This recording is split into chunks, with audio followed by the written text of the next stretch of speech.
नमस्कार, मैं हूं ऐश्वर्या कपूर और आप देख रहे हैं मेरे साथ पूछता है भारत। और भाई आज तो सच में पूछ रहा है भारत कि आखिरकार उत्तर प्रदेश में हो क्या रहा है। आखिरकार वो समाजवादी पार्टी जो कल तक पूरे उत्तर प्रदेश में हवा बनाए हुए थी, अचानक उनके ही परिवार के लोग, उनके ही अपने the first family of Samajwadi party जिसे कहा जाता है, नेताजी के परिवार के लोग बीजेपी में शामिल हो जाए। अखिलेश यादव के लिए यह संभालना आसान तो नहीं, लेकिन आए तब भी। अब ब्रेव अखिलेश केम आउट और उन्होंने आके पत्रकार वार्ता की। अखिलेश यादव के भी आज के जरा पत्रकार वार्ता के वो विजुअल चलाइएगा। और उन्होंने सार्कास्टिकली की, लेकिन कहा कि हमें खुशी है कि समाजवादी पार्टी का एक्सपेंशन हो रहा है। लेकिन जो असलियत है वो ये कि नुक्कड़ पर खड़े हुए लोग, चाय की चुस्कियां लेते हुए लोग इस ठंड में बात ये कर रहे हैं कि नेताजी का परिवार के लोग, भाई अपर्णा भाभी चली गई वहां बीजेपी में। क्या सच में समाजवादी में ये दिक्कत हो रही है? और ये असलियत है। मैं आपको पर्सनली बता रहा हूं, मेरा सारथी ड्राइवर साहब जिनके साथ में आया, पूछा तो बोले, मैंने बोला कहां के रहने वाले हो? बोला जी मैं तो इटावा के पास का हूं। तो मैंने कहा क्या कहते हो? बोले अब ये कैसे कहेंगे, अभी तक तो कह रहे थे कि सब ये बड़े बड़े नेता बीजेपी से निकल के समाजवादी पार्टी में आ रहे हैं, अभी तक सारी हवा बन रही थी, लेकिन अब तो इनके अपने परिवार के निकल गए। तो मैंने कहा तुम्हें पता नहीं था क्या कि परिवार में थोड़ा बहुत खटपट तो और यहां तो बहुत समय से चल रही है। अपर्णा यादव की पॉलिटिकल एम्बिशंस को आज थोड़ी पता चले हैं, काफी समय से। बोले साहब तब भी आपको क्या पता, हमारे वहां तो एक ही घर देखा जाता है नेताजी का। नेताजी के घर से लोग चले गए, आप इधर उधर की बात कर रहे हैं। तो जो जनता है वो ये कह रही है कि भाई ये इतने सारे लोग, 10 विधायक 12 विधायक जो बीजेपी से निकल के, जो योगी आदित्यनाथ के कैबिनेट से भी निकल के वहां चले गए थे अखिलेश यादव के पास, वो बीजेपी ने एक ऐसा पलटवार मार दिया है क्या परसेप्शन के लिए?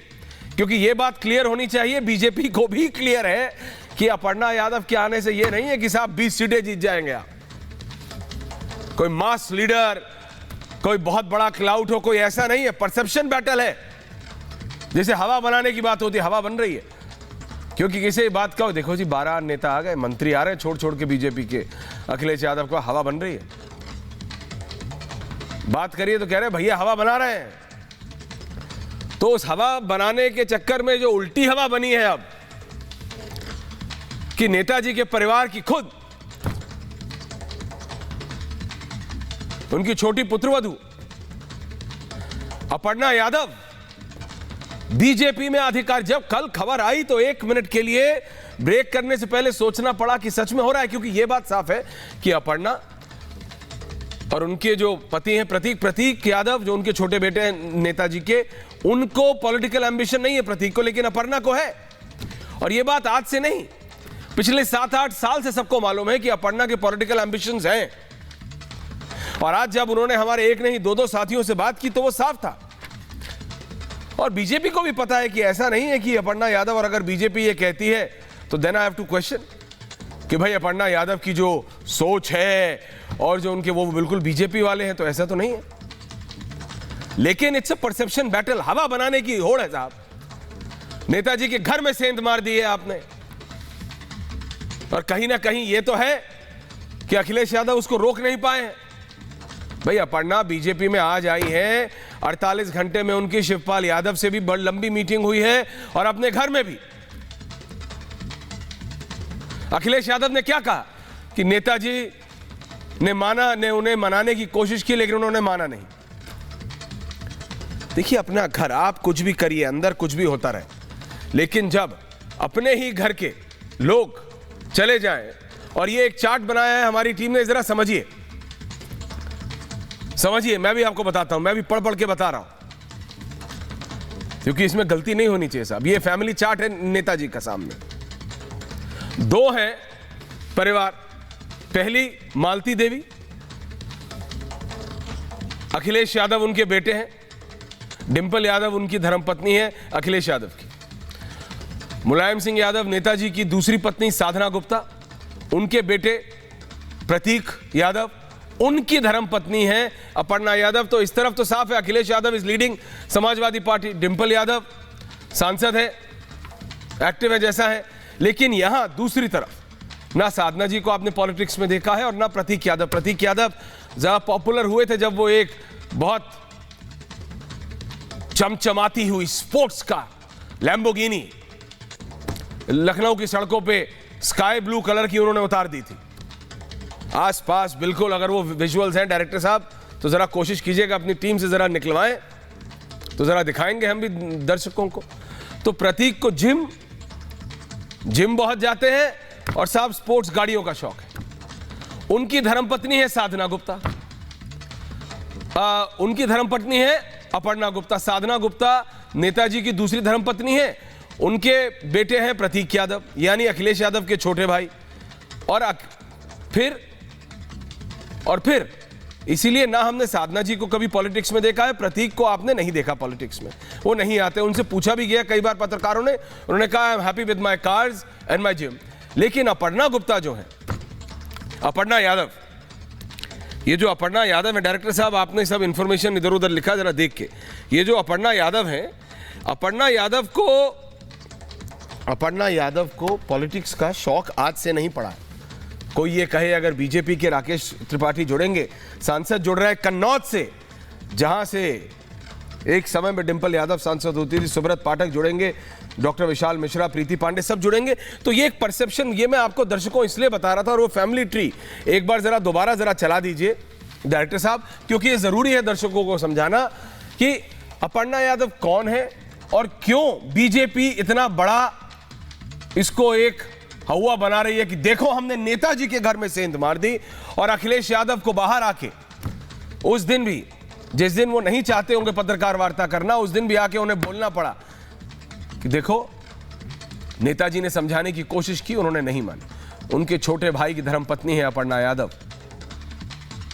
अपर्णा यादव के पिताजी एक पत्रकार थे, लेकिन अपर्णा यादव का पॉलिटिकल एम्बिशन, मैं बार बार कह रहा हूं, आज से नहीं काफी समय से जग जाहिर है।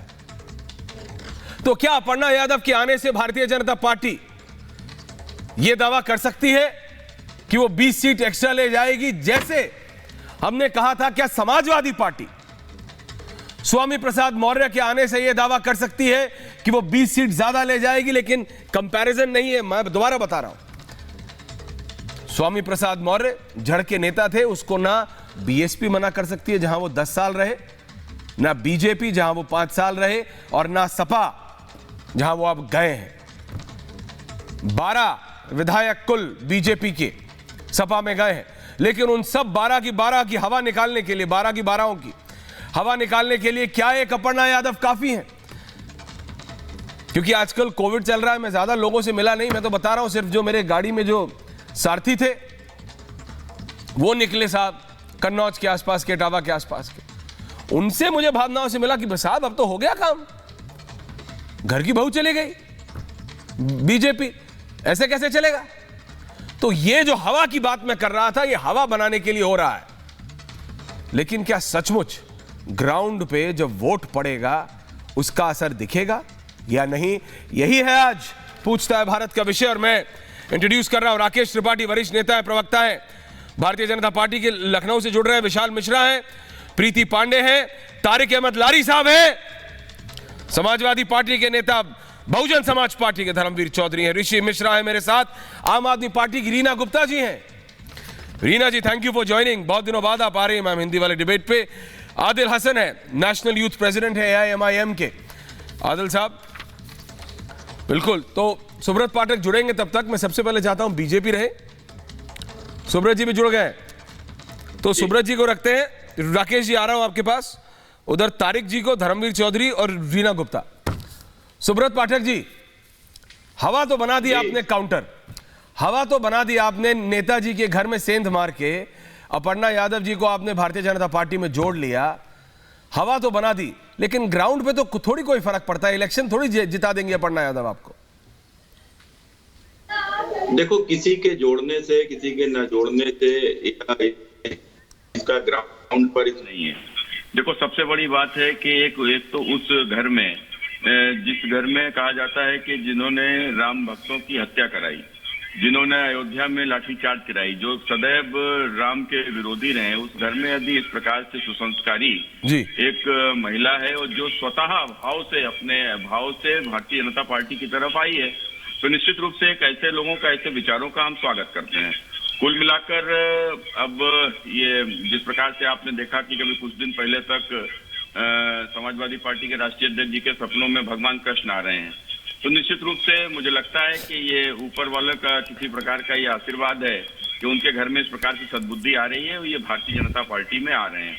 मैं निश्चित रूप से इसको ग्राउंड से जोड़कर इसको राजनीतिक नहीं लूंगा, लेकिन आज जिस प्रकार से योगी जी ने कहा था कि ये लड़ाई जो है 80 बनाम 20 की लड़ाई है, और ये 80 बनाम 20 की लड़ाई मजबूत होती दिखाई पड़ रही है। नहीं, लेकिन मैं आपसे बोल रहा हूं, और उससे पहले फिर मैं लारी साहब से, समाजवादी पार्टी के नेता है, उनसे पूछूंगा। लेकिन सुब्रत पाठक जी, जितना ये किया जा रहा है कि अपर्णा यादव आ गई हैं, ये हो जाएगा, वो हो जाएगा, उत्तर प्रदेश की जनता तो अपने विषयों पर ही वोट डालेगी ना।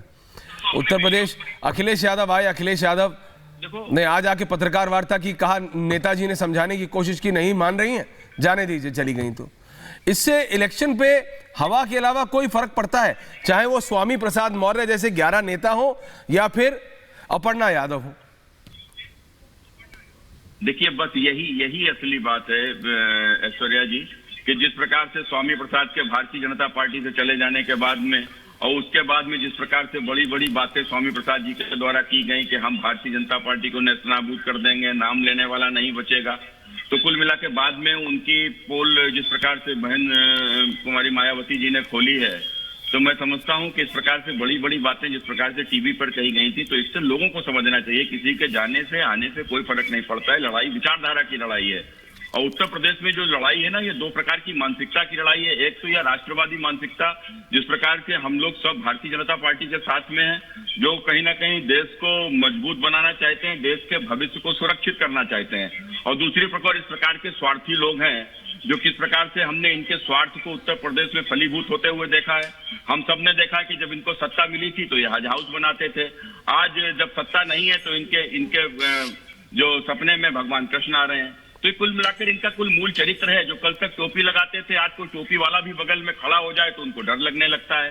तो ये इस प्रकार से राजनीति में जो पल पल अपना रंग बदलते हैं, ये जनता देख रही है। तो इस प्रकार से ये लड़ाई 2 विचारधारा की है, एक तरफ राष्ट्रवादी लोग हैं, एक तरफ ये स्वार्थवादी लोग हैं। इनको ना मैं जातिवादी कहूंगा, ना परिवारवादी कहूंगा, ना समाजवादी कहूंगा, क्योंकि समाजवाद नेताजी के नाम पर हो गया जातिवाद, और नेताजी के बाद में अखिलेश जी के टाइम पर वह जातिवाद से बदल कर हो गया परिवारवाद, और अब तो परिवारवाद के बाद में सबको किनारे करते हुए हो गया मैंने मुलायम सिंह जी के बाद में अखिलेश जी ही आएंगे, चाचा के लिए भी कोई स्थान नहीं है। तो अन्य की तो स्थिति क्या है आज? मुझे लगता है यही एक बड़ा कारण यह भी हो सकता है कि आज ये अपर्णा जी जो भारतीय जनता पार्टी, लेकिन उत्तर प्रदेश की जनता को समाजवादी पार्टी ने भी और आपने भी, सबने इतना फ्रिवलेस थोड़ी है। मैं अभी रीना, आप जरा आम आदमी पार्टी बीएसपी को भी जरा ले आइए, लेकिन सबसे पहले तारिक अहमद जी से पूछ रहा हूं। लारी जी, जो आप उस समय कह रहे थे, देखो कि 1 दर्जन नेता आ गए, अब बीजेपी बिल्कुल निस्तो नाबूद हो जाएगी, समाप्त के कगार पे है। अब अगर नेताजी के परिवार के लोग वहां चले जाए, अगर वही बात बीजेपी कहे, तो फिर तो मानना चाहिए आज आप दोनों को कि नेताओं के इधर उधर जाने से सिर्फ हवा बनती है और कुछ नहीं होता। लारी जी, आप शायद एक चीज भूल रहे हैं कि 2019 का नेताजी का एफिडेविट जो उन्होंने सांसद का चुनाव लड़ते हुए दिया था, उसको पढ़ लीजिए ठीक से, आप तुरंत अपलोड करिए और उसको चैनल पे दिखाइए कि उस पे उन्होंने कितने पुत्रों का जिक्र किया है। पहले तो वो अपलोड करके देख लीजिए और उसको चैनल पे चलाइए जरा। तो क्यों असलियत नहीं है? कितने पुत्र हैं, क्योंकि ये पूछा जाता है कि आपके परिवार में आपके कितने पुत्र पुत्रियां और बीवी और सब पूछा जाता है। मैं भी आपके चैनल पे देखना चाहता हूँ, क्योंकि मेरे पास बगल में रखा हुआ है। मेरे पास बगल में रखा हुआ है। देखिए, मैं किसी की पर्सनल लाइफ जिक्र किया था, पहली बात तो ये है। Lari ji, by saying this you are embarrassing your own leader, please don't do. नहीं, personal life by doing this you are embarrassing your own leader, please don't do. Personal life matter, by doing this you are embarrassing your own leader. Lari साहब, साहब, by doing this you are embarrassing your own leader, लारी साहब। आप ये करके अपने नेता की बेइज्जती, मैं आपसे खुद कह रहा हूँ, Netaji is a big politician, don't discuss his personal life, reality facts are facts। Are you saying Pratik is not his son? Please, आप क्या बोल रहे हैं लारी जी? Sorry, basically you are discussing his personal आप life कर रहे हैं साहब, on national channel। आप कर रहे हैं लारी जी, you are embarrassing, you are embarrassing, you are embarrassing, you are embarrassing, आप embarrass कर रहे हैं। मैंने उसका जिक्र किया, अब सुनेंगे नहीं। देखो, अब इनको मैंने पकड़ लिया, दर्शक देख रहे हैं। रीना जी आ रहा हूँ, Reena ji I am coming to you. Lari ji मुझे नहीं पकड़ा है, आप एफिडेविट करके क्या कर रहे हैं? आप एम्बैरेस कर रहे हैं उनको। यू करने से थोड़ी होता है लारी जी। रिलैक्स लारी जी, रिलैक्स। अरे यू नहीं हो रहा है लारी जी, देख रही है दुनिया। नहीं, मैं तो कह रहा हूं कि नेता के इधर उधर आने से नहीं होता। आप कर रहे हैं, यू मत करिए, फंस गए आप, गलती मत करिए। नेताजी के एफिडेविट की बात आपने की, ना थोड़ी बीएसपी। धर्मवीर चौधरी जी, उत्तर प्रदेश, ठीक है लारी जी, अब आप डिबेट को डिस्टर्ब मत कीजिए प्लीज। धर्मवीर चौधरी जी, आप कर रहे हैं एफिडेविट लाके, आप अपने नेता की पर्सनल लाइफ ला रहे हैं, मत करिए। रियलिटी सबको पता है, आपको ही मुझे भी। धर्मवीर चौधरी जी, बीएसपी और फिर आम आदमी पार्टी। अरे यार, दिक्कत ये है सर, मैं बात कर रहा हूँ, एक मिनट चौधरी साहब, यहाँ तो चलो अदला बदली भी चल रही है। चौधरी साहब, आपकी पार्टी है कहाँ? सुब्रत जी और लारी जी तो बहस भी कर पा रहे हैं कि वहां तो चलो, मतलब अदला बदली चल रही, यहाँ का वहां का यहाँ। आपका तो है कहाँ? सिस्टम ही नहीं दिख रहा कुछ। बीएसपी है कहाँ? नहीं, पहले तो ऐश्वर्य भाई ये क्लियर करिए कि ये प्रतीक यादव किसका पुत्र है। ये आप पर्सनल मत कीजिए, किसका पुत्र है। अब ये सब मत करिए। लारी साहब ने आप पर बहुत बड़ा आरोप लगाया है। क्या लगाया? ये मुलायम सिंह जी का पुत्र है या नहीं, पहले तो ये लारी जी आप मत करिए। ये अर्पणा यादव को आप साबित करिए। ये जो वो लारी जी अपने आप अपनी पार्टी में भुगतेंगे जो वो कर रहे हैं एफिडेविट लाके। मेरे को कोई जरूरत नहीं है, आप समझिए। संतान है आप पर्सनल बाइट, मैं यहाँ पे पर्सनल डिबेट नहीं कर रहा हूँ। चौधरी साहब को डाउन कीजिए, मैं पर्सनल नहीं कर रहा। उन्होंने एफिडेविट लाए, वो देखेंगे, वो भुगते। मैंने कहा था एक नेता के इधर उधर आने से कोई फर्क नहीं पड़ता है। He is getting the affidavit and he would have to face his own party, I don't have to. मतलब ये, अब मैं जा रहा हूँ रीना जी के पास। रीना जी, आम आदमी पार्टी समाजवादी पार्टी ने कोशिश की थी कि आपके साथ भी अलायंस हो जाए, लेकिन नहीं हुआ। संजय सिंह गए, बात हुई, नेताजी से मुलाकात हुई, अखिलेश से बात हुई, बात नहीं बनी। उत्तर प्रदेश में आम आदमी पार्टी मेरे को नहीं लगता कि कुछ इंपैक्ट भी डाल पा रही है। रीना जी।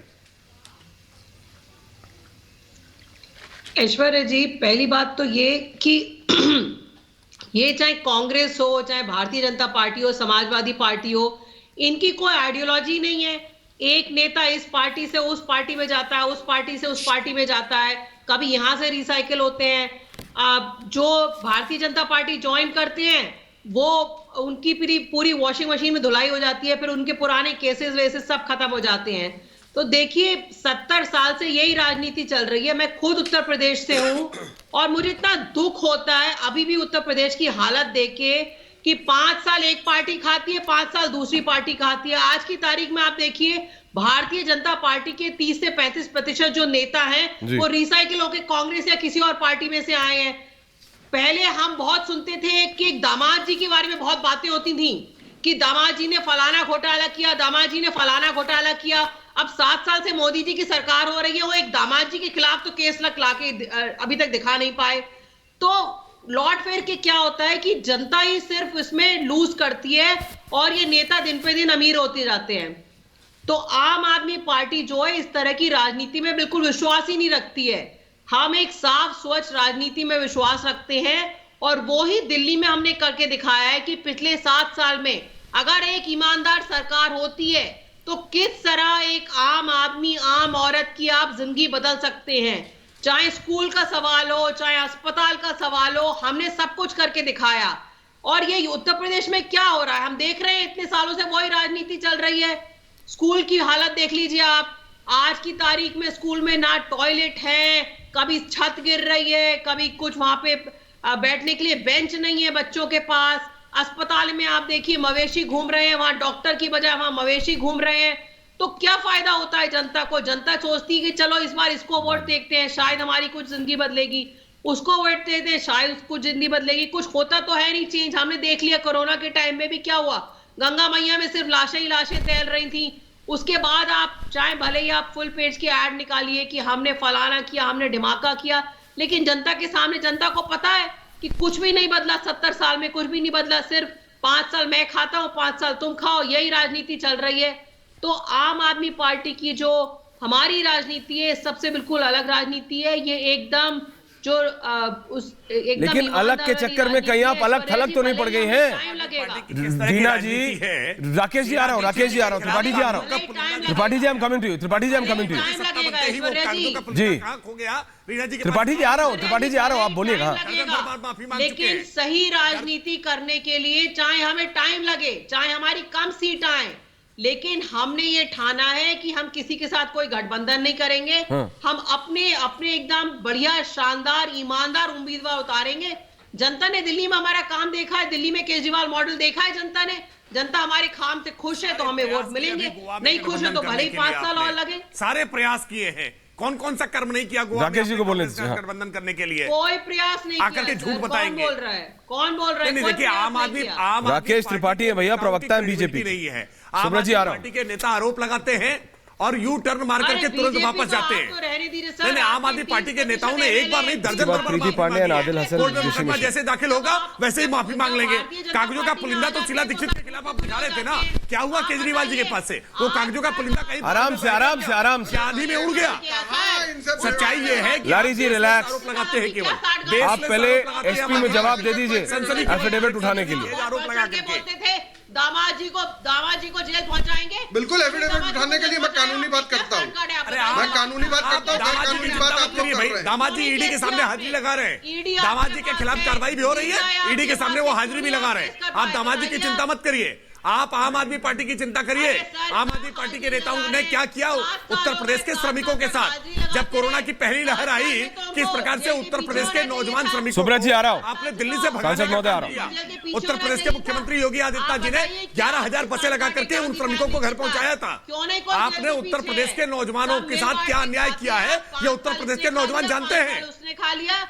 देखिए साहब, नौजवान, युवा, बुजुर्ग, बड़े, बच्चे सब जानते हैं, लेकिन मुझे तो ये नहीं समझ आ रहा प्रीति पांडे जी, प्रीति देखिए लारी जी, मैं आज आपसे एक्सपेक्ट कर रहा था कि आज आप थोड़ा जरा सेंसिबल डिबेट करेंगे। आपने अपने आप नेताजी के कितने बेटे, मैंने कहा क्या नेताजी कितने बेटे, सबको पता है नेताजी के 2 बेटे, अखिलेश यादव, प्रतीक यादव। क्या आप ये सब कर रहे हैं? कौन सा एफिडेविट? क्या मैं कह रहा हूं, एक आदमी के इधर से उधर जाने में हवा बनाते हैं सिर्फ बीजेपी वाले भी और आप भी। जो समाजवादी पार्टी, प्रीति पांडे, ऋषि मिश्रा अभी तक ये कह रही थी, हाँ ऋषि जी आ रहा हूं, कि 12 लोग इधर आ गए, 12 लोग इधर आ गए। धर्मवीर चौधरी जी, आप भी राजनीति पे बात कीजिए, पर्सनल नहीं, किसका क्या, ये सब मत करिए प्लीज, तो फिर वो गड़बड़ होता है। वो मत करिए। मैं ये कह रहा हूं कि बीजेपी के 12 विधायक, 12+1, 12 विधायक जब यहां आए ऋषि जी, तो ये बोला जाने लगा कि सुब्रत पाठक की जो बीजेपी है वो तो बिल्कुल निस्तो नाबूद हो जाएगी, खत्म हो जाएगी। स्वामी प्रसाद मौर्य ने कहा सांप, नेवला, नागिन। मेरे को लगा भाई साहब कुछ कोई सीरियल तो नहीं बन रहा है कुछ स्वामी प्रसाद मौर्य का। नेवला भी आ गया उसमें, नागिन भी आ गया उसमें, सांप भी आ गया, कुछ और बचा था तो वो भी ले आए। वो इस सब से थोड़ी कुछ होता है। ऋषि मिश्रा, उत्तर प्रदेश की जनता बावली है क्या? ऐश्वर्य जी आ रहा हूं प्रीति जी। ऐश्वर्य जी, संगठन का अपना महत्व होता है। भाजपा से कई बड़े नेता, कल्याण सिंह उमा भारती पार्टी छोड़ के नई पार्टी बनाया था, क्या हर्ष हुआ आपके सामने है। जहां तक एक बहू की बात है तो 1984 में एक बहू ने परिवार छोड़ के, मेनका गांधी ने 1984 में अमेठी से राजीव गांधी के विरुद्ध चुनाव लड़ी थी। मेनका गांधी जी का जमानत जब्त हो गया था 1984 में। तो अर्पणा यादव जैसे बहू चाहे समाजवादी पार्टी में रहे या बीजेपी में रहे, यदि काबिलियत होगी तो बीजेपी में भी मान बढ़ेगा, और काबिलियत नहीं थी तो 2017 में चुनाव हार गई थी लखनऊ कैंट से। तो ये मीडिया का बनाया हुआ हवा है कि एक बहू के जाने से समाजवादी पार्टी में घमासान मची हुई है। मैं बिल्कुल मानता हूं कि स्वामी प्रसाद मौर्य के समाजवादी पार्टी में जाने से भाजपा खत्म नहीं हो गई है, लेकिन जिस प्रकार से वर्तमान मंत्री एक कैबिनेट से 12-13 विधायकों के साथ पार्टी छोड़ते हैं, इसका कहीं न कहीं एक नैरेटिव जरूर बनता है कि वर्तमान सरकार, वर्तमान और फिर अपर्णा यादव अपने, और फिर जब घर में सेंध लगती है ऋषि, और जब घर में सेंध लगती है ऋषि, फिर नहीं बनता है। प्रीति पांडे विशाल जी आ रहा हूं, एक सेकंड ऋषि जी आ रहा हूं, आदिल हसन साहब आ रहा हूं। मुझे प्रीति जी, ऐश्वर्य आपको आवाज आ रही है मेरी? जी आ रही है, बोलिए प्रीति। ऐश्वर्या जी, सबसे पहले तो मैं यहाँ से शुरू करना चाहूंगी, आज एक महिला ने खुद जो इतने समय से गौ सेवा करती आई, उनकी बहुत सारी वीडियोस, बहुत सारी फोटो समाज सेवा से जुड़ी भी हमने पहले देखी है जब वो सपा परिवार में थी। आज भी वो उस परिवार की बहू है, लेकिन आज डिबेट में जिस ओछे तरीके से, जिस घटिया तरीके से आज उनके पति पे सवाल उठाए गए और उनके अस्तित्व पे सवाल उठाए गए, माफी मांगनी चाहिए उन लोगों को जो नेशनल डिबेट में किसी महिला या उसके पति के बारे में, उनके अस्तित्व के बारे में, कौन किसका बेटा है, कौन किसका बहू है, चाहे वो सपा के नेता थे लारी साहब, चाहे वो बसपा के नेता थे चौधरी साहब, वो सब नहीं आप करना लोगों को माफी मांगनी चाहिए।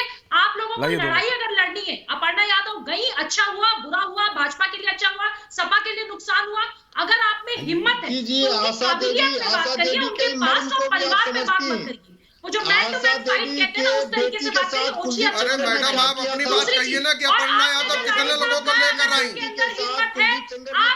आप अपनी बात करिए ना कि अपर्णा यादव जी कितने लोगों को, अपर्णा गुप्ता जी कितने लोगों को लेकर गई, प्रतीक गुप्ता जी की वाइफ कितने लोगों को लेकर गई, साधना गुप्ता जी की बहू कितने लोगों को लेकर गई, निकाल ना दिया गया 24 घंटे के अंदर तो मेरा भी नाम भाई कितने लोगों को लेकर गई अपर्णा गुप्ता जी। चैलेंज मत करिए और एफिडेविट और ये फर्जी चीजें यहाँ मत अरे कितने लोगों को लेकर गई है, समाजवादी से कार्यकर्ता उनके साथ नहीं गया है, चाहे अदिति उस पे बात करिए ना, don't get personal, don't be personal, don't get के साथ।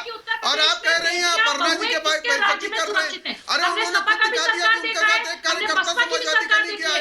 ये पहली ऐसी लेडी है जिनके जाने से आने से बीजेपी वाले खुश और जो लोग दिल्ली की बात कर रहे थे, मैडम मैं खुद दिल्ली में रहती हूँ, उत्तर प्रदेश की बेटी हूँ, उत्तर प्रदेश और दिल्ली में जमीनी बीएसपी भी लगी चौधरी साहब ने। आप फ्री के यूनिट, फ्री की बिजलियां, सुब्रत जी आ रहा हूँ, एक सवाल आपसे पूछना है, लेना इससे। गोवा में, पंजाब में कोई फर्क नहीं पड़ता क्योंकि आप लोग सक्सेसफुल दिल्ली में भी नहीं रहे। आप लोगों ने यूपी के लोगों को कोविड में खिचड़ी खिलाने की भी हैसियत नहीं रखी। हमें याद है कि उत्तर प्रदेश के लोग किस तरीके से दिल्ली से खदेड़े गए थे। ऐश्वर्या आपको भी याद है क्योंकि हमने डिबेट की थी आपके साथ। यूपी बिहार के लोग किस तरीके से यहाँ से निकाला गए थे, जो खिचड़ी खिलाने की हैसियत नहीं रखते। मुझे समझ ही नहीं आ रहा आम आदमी पार्टी के लोग यहाँ कैसे बोल पाते हैं। अपर्णा यादव गई हैं, 100% श्योर बहुत अच्छा काम करेंगी क्योंकि वो सोशल वर्कर के तौर पे भी बहुत अच्छा काम करती है। और जो लोग यहाँ पे अनाप शनाप पकड़े हैं, उनकी हिम्मत हो जाके मुलायम सिंह यादव जी के सामने यही बात बोली। कार्यकर्ता नहीं होगा। देखिए साहब, देखिए एक मिनट, सुब्रत पाठक जी एक सेकंड, लारी जी हो ना हो उस पे कीजिए ना, पर्सनल।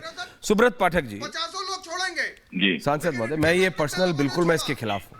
सबको पता है कौन क्या है, जो चौधरी साहब ने भी कहा और जो लारी जी ने भी, ये सब गलत है। आप राजनीति पे बात कीजिए, क्या फर्क पड़ेगा क्या नहीं पड़ेगा। मैं कह रहा हूं, चाहे वो स्वामी प्रसाद मौर्य हो, चाहे वो राणा हो, चाहे वो चौहान साहब, जितने भी गए बीजेपी से सपा, तो सपा छाती चौड़ी करके कह रही थी कि देखो अब आया ऊंट पहाड़ के नीचे, बीजेपी गई, बाबा के अपने लोग निकल के आ रहे, हो गया मामला खत्म, बीजेपी सपाट। तो मेरे को दिक्कत उससे है, इधर से भी उधर से भी, कि बीजेपी, बसपा, सपा, कांग्रेस, आप सब ये जो आखिरी क्षण में जो इधर से उधर जाते हैं, उससे जनता को फर्क नहीं पड़ता है इतना। जनता अपना मन बनाए बैठी है।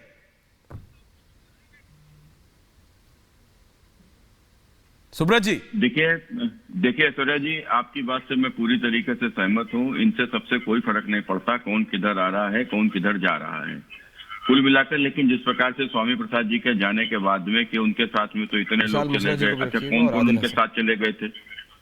उनके साथ जो जाने वाले लोग थे वो लगभग वही विधायक थे जो अपने क्षेत्र में ही नहीं थे, और इस बार उनकी टिकट कटना लगभग बिल्कुल 100% तय था। कुल मिलाकर एक तो हमारी कॉन्स्टिट्यूंसी से आते हैं विनय साखी जी। विनय साखी जी 2017 में विधायक थे, 2018 में ब्रेन स्ट्रोक पड़ने के बाद में, और उनको पूरी तरीके से वो एक तरीके से मानसिक अपाहिज भी हो गए, शारीरिक अपाहिज भी हो गए। लेकिन उनकी बेटी उनके स्थान पर टिकट मांगने लगी। उनके भाई ने उनका अपहरण कर लिया, ऐसा उनकी बेटी ने दावा भी किया। तो लेकिन उसके बाद भी अब उनकी बेटी और उनके भाई के बीच में कि भारतीय जनता पार्टी किसको टिकट देगी। बेटी के साथ में वहाँ लोकल के कुछ नेता और एक वहाँ के हमारे एक बड़े नेता वो बेटी के साथ में लग गए, तो उनको लगने लगा कि वो उनकी बेटी को टिकट मिल जाएगी। इस नाते उनका विनय साखी का भाई चला गया। तो कुल मिलाकर किसी के जाने से फर्क नहीं पड़ता। विनय साखी की बेटी आज भी भारतीय जनता पार्टी में है और भारतीय जनता पार्टी से वो चुनाव में प्रत्याशी होने की डिमांड भी उसने किया है। तो लेकिन आपकी बात से मैं पूरी तरीके से सहमत हूँ, किसी के जाने से आने से फर्क नहीं पड़ता। चुनाव दो विचारधाराओं के बीच में है, और इस बार की जो विचारधारा है ना, राष्ट्रवादी विचारधारा की बढ़ती ही चली जा रही है। आप सब ने देखा 2014 में भी भारतीय जनता पार्टी जीती, 2017 में जीती, 19 में जीती, हम 22 में भी उससे भी बड़ी जीत जीतने वाले हैं। आप ये कहना चाहते हैं, मैंने पहले भी ऐश्वर्या भाई आपसे कहा था कि भारतीय जनता पार्टी को 50% से ऊपर वोट मिल रहा है। तो कुल मिलाकर एक परिवार और एक परिवार के अंदर भी जिस प्रकार से यह लोग आज पूरी तरीके से अपने विचारधारा से एक तरीके से विरक्त हो चुके हैं, समाजवाद आज वंशवाद में बदल गया है, और वंशवाद भी केवल स्वार्थ के लिए काम कर रहा है। मैं समझता हूँ यही कारण है कि लोग आज उनको छोड़कर जा रहे हैं। भारतीय जनता पार्टी में मैंने पहले भी कहा कि स्वामी जी अपनी बेटी को सांसद बना चुके थे, अब बेटे के लिए टिकट मांग रहे थे। एक बेटा नहीं, पार्टी को भी सोचना पड़ेगा ना, ये तो फिर पार्टीज को भी सोचना पड़ेगा। लेकिन Adil Hasan national youth president है AIMIM के, आदिल हसन जी, नहीं पाठक साहब वापस आ रहा हूं। आदिल हसन जी, उत्तर प्रदेश की जनता ऐसे थोड़ी है कि मतलब इधर उधर हो जाएगा, एक इधर गया दो उधर गया।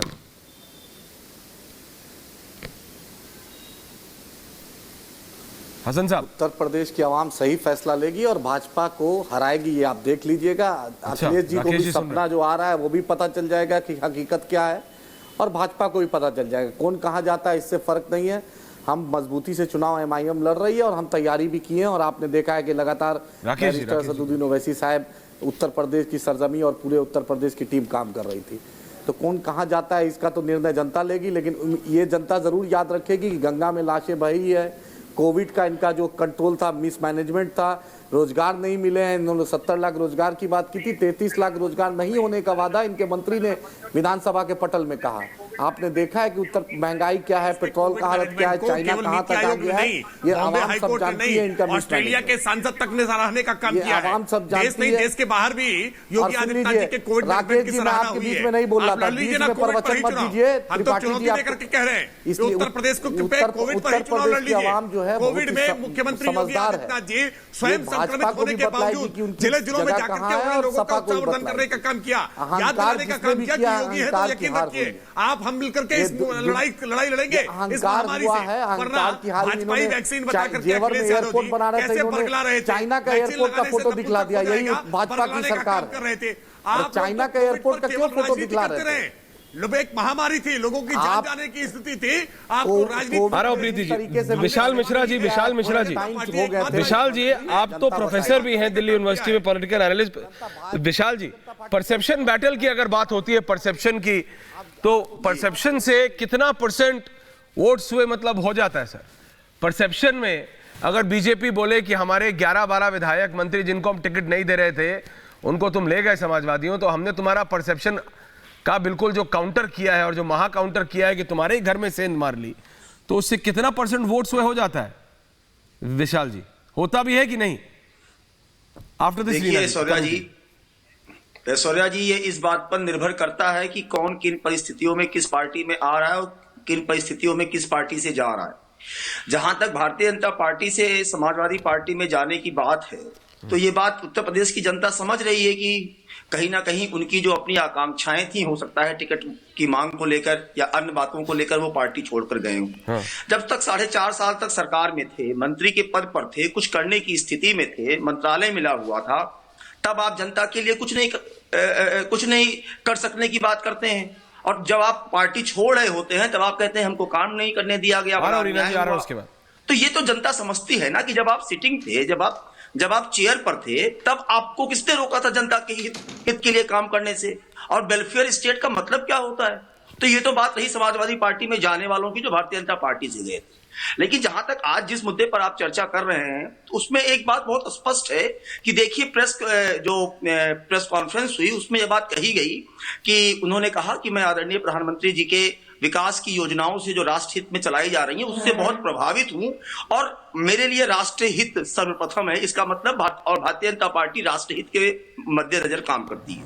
तो इससे एक बात तो कम से कम ऐश्वर्या जी स्पष्ट होता है कि हाँ, ये बात आज की डेट में विरोधी भी कहते हैं कि पार्टी में रहने वाले लोग भी ये बात मानते हैं कि भारतीय जनता पार्टी राष्ट्र हित सर्वोपरि की परंपरा को लेकर आगे चलती है। और रही बात समाजवादी पार्टी की, जो बार बार कह रहे हैं इनसे पूछिए ना कि उत्तर प्रदेश की जनता ने आज के 4.5 साल के पहले क्या बिजली देखी थी?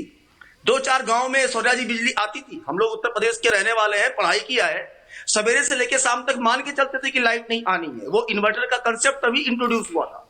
तो कहने का मतलब यह है कि उत्तर प्रदेश की जनता यह भी देखती है कि भारतीय जनता पार्टी की पहली कैबिनेट की मीटिंग में 80 लाख किसानों का 36,000 करोड़ रुपए का कर्जा माफ किया गया। उत्तर प्रदेश की जनता यह भी देखती है कि 1 करोड़ 45 लाख रुपए का लगभग गन्ना का किसानों का भुगतान किया गया, जो समाजवादी पार्टी और बसपा ने छोड़ दिया था आने वाली सरकारों के लिए। उत्तर प्रदेश की जनता ने, किसानों ने यह भी देखा है कि किस तरीके से चीनी मिल का रिवाइव किया जाता है, गोरखपुर में फर्टिलाइजर प्लांट कितने साल बाद चालू होता है, और समाजवादी पार्टी के कार्यकाल में कितनी बार माननीय मुख्यमंत्री योगी आदित्यनाथ महाराज जी ने एप्लीकेशन दिया था और उसकी पैरवी की थी। लेकिन ना बिल पावर होना चाहिए ना चलाने के लिए। लेकिन जिनके लिए उनका परिवारवाद ही समाजवाद हो, जिनके लिए घूम फिर के ऊपर से लेके नीचे तक की अगर आप लिस्ट देखें तो 1 से लेके 18, 19, 20 तक ऐश्वर्या जी आपको एक ही परिवार के लोग रूल करते हुए मिल जाएंगे। तो जनता ये बात भली भांति तरीके से जानती है और नैरेटिव सेट नहीं देखिए, वो वीना जी, जनता अच्छी से समझती है। सुब्रत पाठक भी बैठे हुए हैं, आप भी बैठी हुई हैं, धर्मवीर चौधरी जी भी हैं। मैं सिर्फ इतनी बात बोल रहा हूं जो विशाल मिश्रा जी ने कहा। Reena ji, I am coming to you next, और उसके बाद चौधरी साहब, बिजली का तो इतना बड़ा चीज था कि अगर आप दिल्ली से 100, 150, 200 किलोमीटर, और कोई भी पैनल में बैठा मना नहीं कर सकता, बिजनेस चलते थे छोटे शहरों में।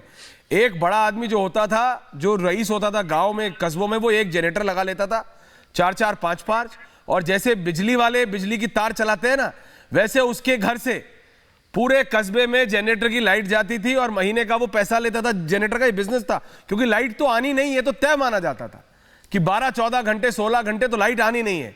तो एक बल्ब, किसी ने अगर, कोई बेचारा सिंपल है तो उसने एक बल्ब का कनेक्शन ले रखा है, किसी ने एक बल्ब, एक पंखे का, तो पैरेलल छोटे छोटे बिजली सेंटर लोगों के घरों में, गांवों में, कस्बों में चलते थे, दिल्ली से 100, 150, 200 किलोमीटर। पर्सनली देखा हुआ है साहब। रीना जी, आप कुछ कहना चाह रही थी मैम?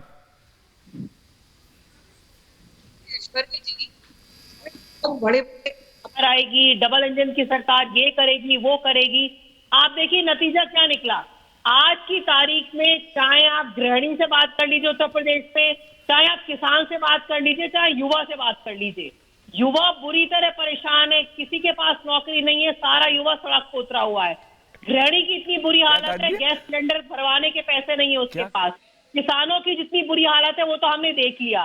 तो ये डबल इंजन की सरकार जो हमें बोला गया था, ये हो जाएगा, फलाना हो जाएगा, ढमाका हो जाएगा, गंगा मैया साफ हो जाएंगी। गंगा मैया में तो लाशें तैर रही हैं, गंगा मैया कहाँ से साफ हो गई? 7 साल हो गए, गंगा मैया भी नहीं साफ हो पाई आज की तारीख में।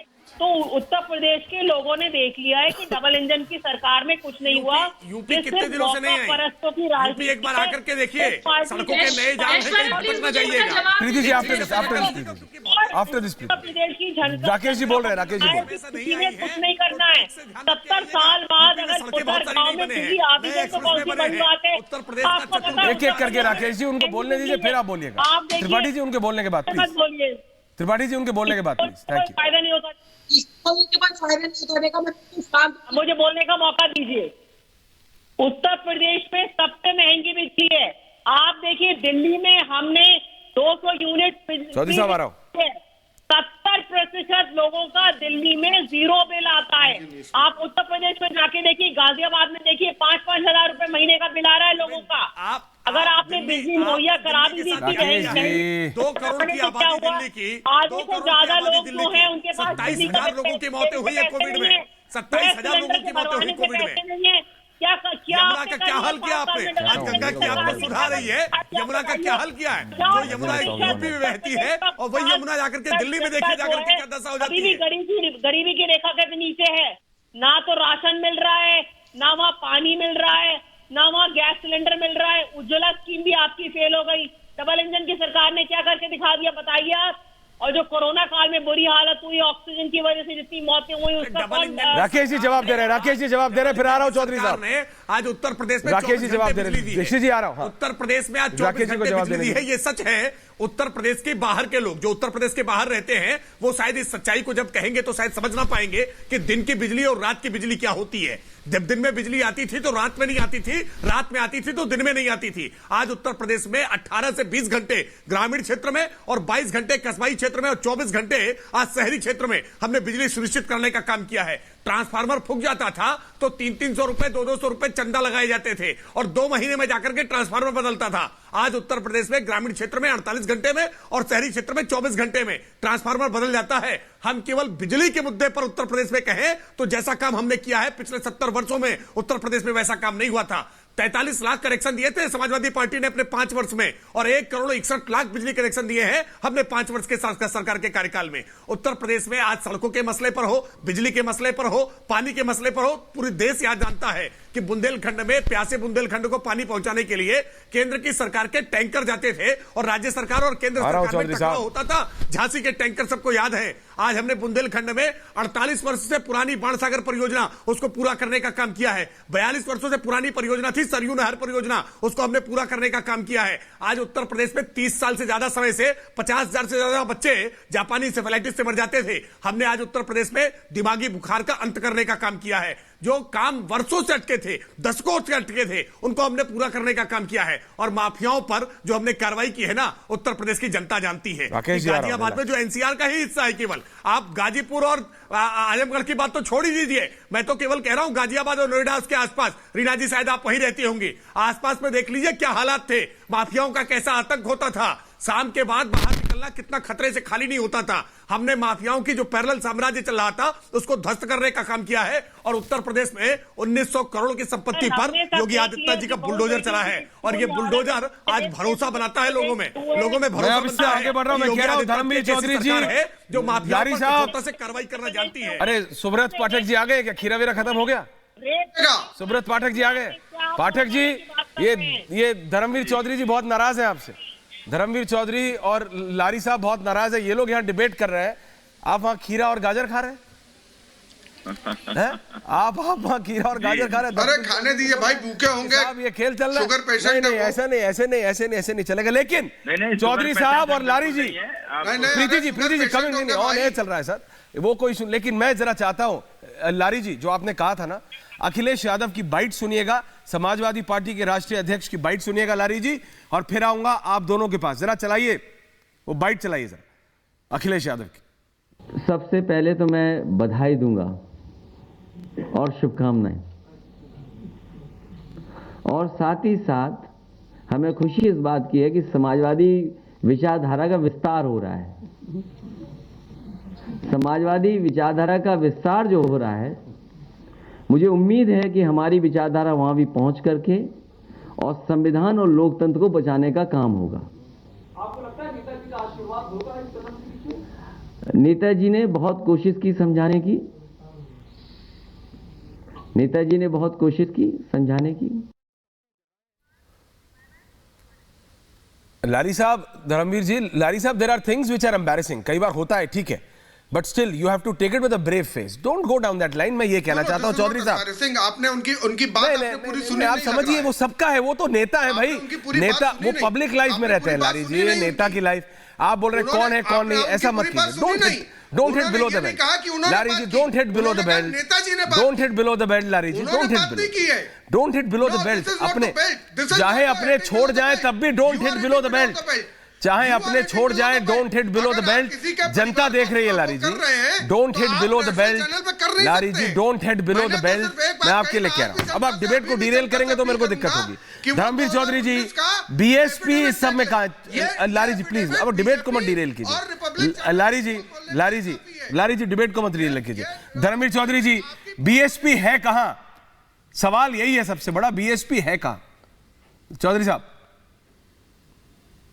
देखिए ऐश्वर्य भाई जी, आज उत्तर प्रदेश में बीजेपी और समाजवादी पार्टी की पोल खुल चुकी है। माननीय मुलायम सिंह यादव जी ने लोकसभा में मोदी जी को आशीर्वाद दिया था और उसी आशीर्वाद के रूप में आज उन्होंने अपनी पुत्रवधू बीजेपी में शामिल करा दी।